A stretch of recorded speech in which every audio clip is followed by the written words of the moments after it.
Welcome to the world's first Straight Talk Solarcast. This is your go-to podcast for answers about solar. Brought to you by Solar Harmonics in Northern California, who invite their customers to own their energy by purchasing a solar panel system for their home, business, or farm. Each episode, we discuss questions facing people making the decision to go solar. The solutions to your questions are given to you straight by one of the leading experts in the solar industry, Jamie Duran, president of Solar Harmonics. Feel free to search our library for answers to questions that you're facing when considering solar. And now, here's Adam Duran, our host with the questions, and Jamie Duran, our solar expert with Straight Talk Solarcast. Hello, Jamie. Hello, Adam. How's everything in the land of solar this week? It's going great, we were just talking offline about giant true-up bills, but you got me sidetracked on all that. And so now what I want to talk about is big news in California. Great news for the electric vehicle industry and great news for solar. Terrible news if you're trying to buy or build a residential property in California. So just came out. So in 2035, if you want to buy a car, a brand new car, it will have to be electric. And so that's, California is first in the nation to, no more gasoline cars. And, we're not that far away. And so, less than 10 years and almost less than 9 years now, a couple more weeks. Yeah. And so, there's more and more electric vehicles, and each of the arguments that people are putting forth, there's some really valid ones, like, California has no infrastructure for these electric vehicle charging. And another big one is, if you were in an apartment, which is like 1 out of 3 residents in California, how are you supposed to charge your electric vehicle? And those are great questions. Plus, excellent ones.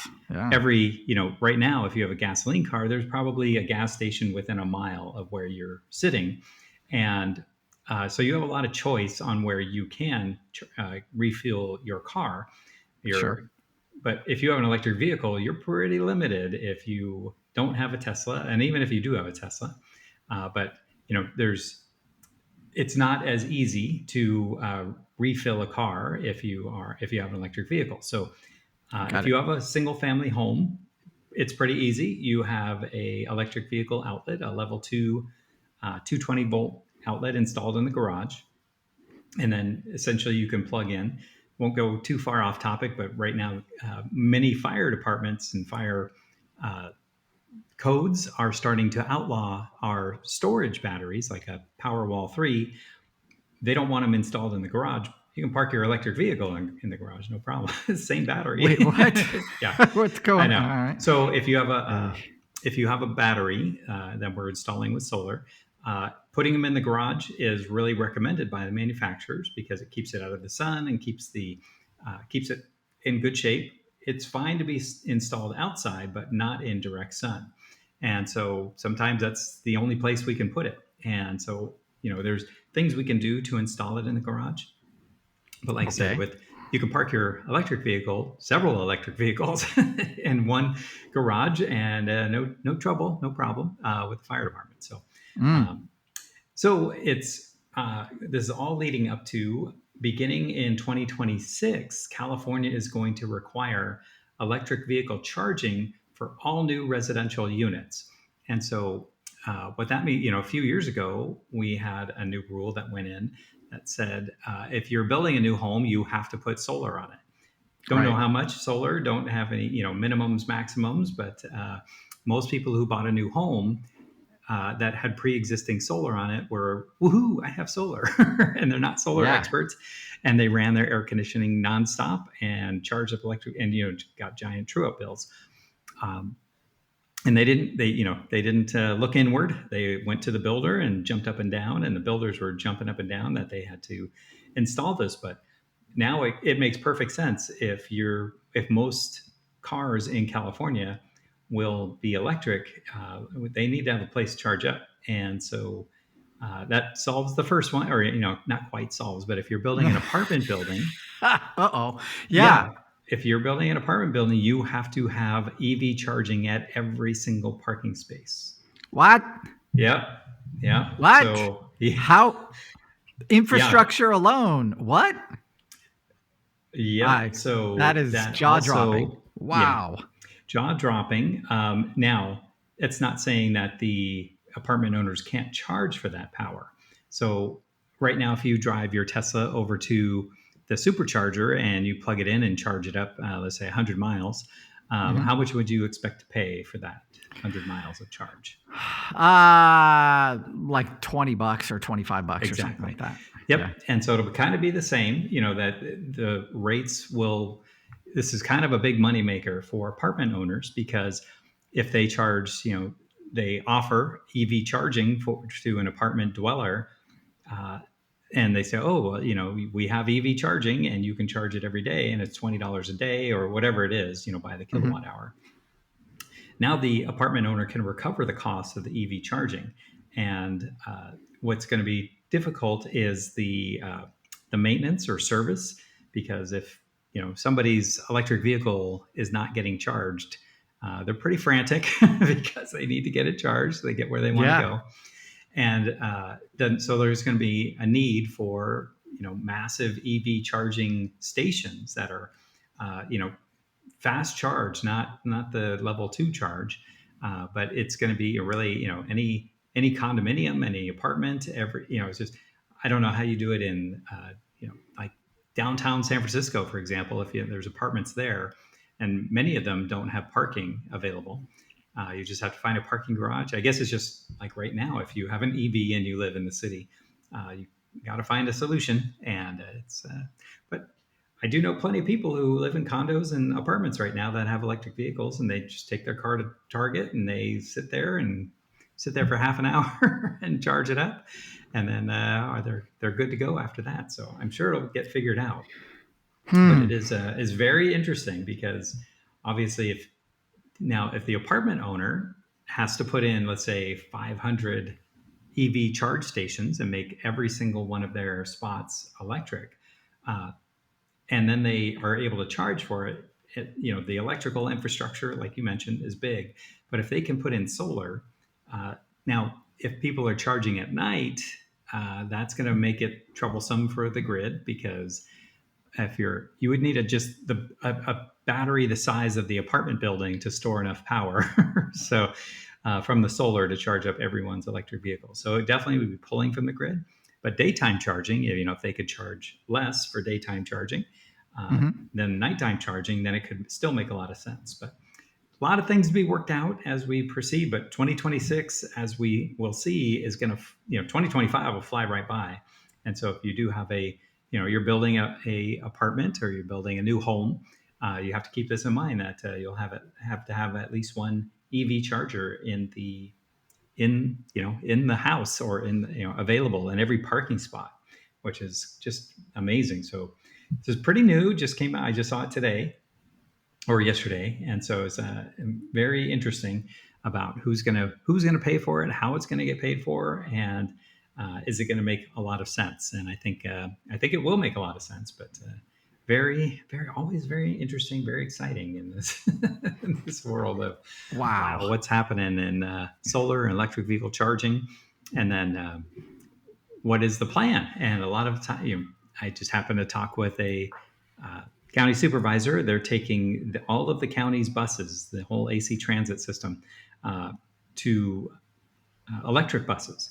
And so that's great. Awesome. Fantastic. And are you just buying the electricity, or are you, they said, electricity is way cheaper than gas, or the diesel or gas or whatever we're buying now. So we're going to be fine. I'm like, I hear you, but are you ready? Have you looked at, have anyone talked to you about no one's talked, no one said anything. So you're just going to plug it in and kind of hope for the best. And she said, yeah, we've tested it and it works great. Have you tested them all at once? Well, no. Okay. Okay. Yeah. But she's no expert in it. I said, well, yeah, there's got to be some city engineers who are going to be in the mix. This is county. Or so, county energy, whatever. Some kind of engineer's going to have to raise his hand and be like, excuse me. Maybe No? it has, and she's just not aware. But Right. Your faith in government, Adam, is pretty good. That's generally mine has been the opposite of that, where it's they plug it in and everything blows up as far all the electrical Great. breakers and everything, or they plug in the first one and everyone, oh, good, it worked. They plug in the fifth one and then pop. And so it's I think that's probably the most likely is that it's probably set up for one or two at a time. Those buses pull a ton of power, and then after that, wow. I'm just picturing the battery for these buses. Wow. Yeah, it's a gigantic battery. Yeah, I didn't even know they made battery powered buses. Yeah, they were in Washington D.C. I saw them live a couple of years ago, and they were pretty great. Oh, and San Francisco's had them for decades now. They just run on the overhead wires, right? So yeah. They're not battery powered. They're electric. Yeah, they do have a small battery. Yeah, they're electric powered, but they do have a battery in them, but a little bit.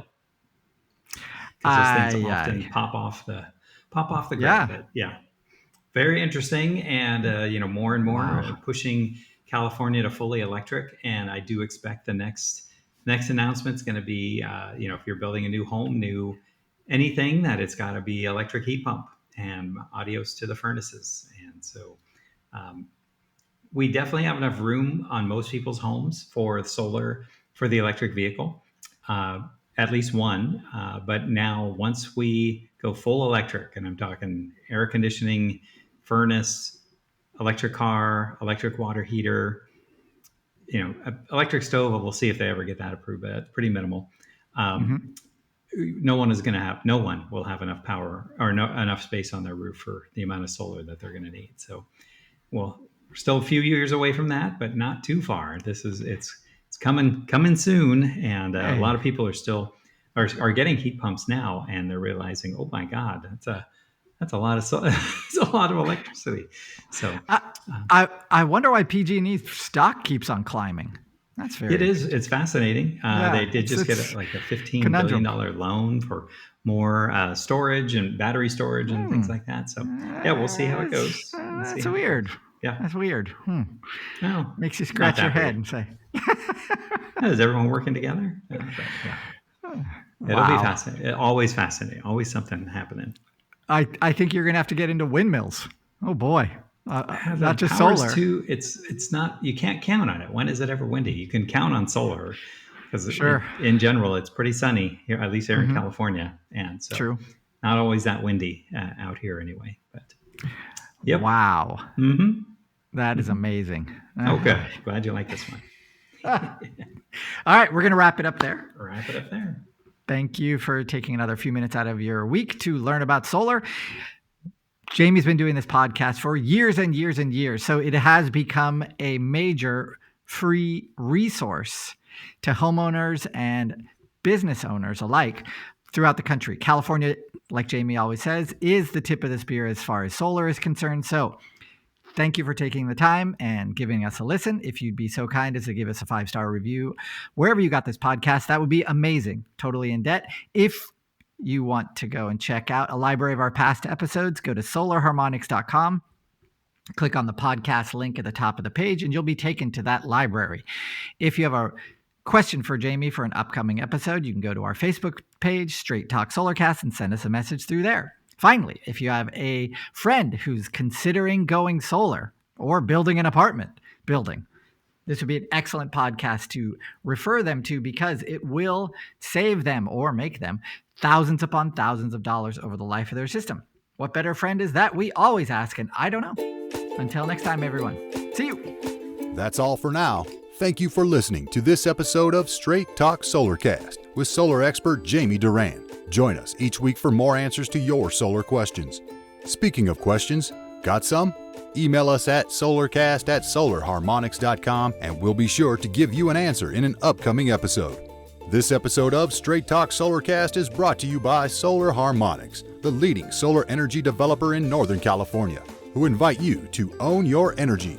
Visit them on the web at www.solarharmonics.com.